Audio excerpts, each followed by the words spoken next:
ഏതാണ്ട് ചക്കന്റെ നേരെ പൊങ്ങിയെന്ന് കേട്ടു. സ്ഥലം വിട്ടിരിക്കുന്നു. ഇനി ആവർത്തിച്ചാൽ ഒത്തി നുറുക്കി കുഴിച്ചു മൂടി ഞാൻ. കേട്ടടാ പാട്ടി.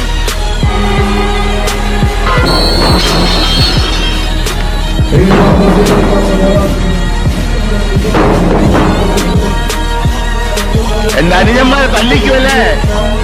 ഞങ്ങളെ ചേട്ടാനിന്മാരുകൾ പലതും ഉണ്ടാവും. അത് കണ്ടിട്ടായിരിക്കും. ഇനി എന്റെ അനുജന്മാരുടെ ദേഹത്തെ ഞാൻ ഒരു തരി മണ്ണ് നൂറിട്ടാണല്ലോ. അല്ലേ ഈ നിൽക്കുന്നവന്മാരുടെ കാര്യത്തിന് പോലെ തലയുണ്ടാവില്ല. അതിന് ഞങ്ങൾക്ക് അവിടെ ആവശ്യമൊന്നുമില്ല. നേരിട്ട് വന്ന് ചെയ്യും. ബാലരാമനാ പറയുന്നത്.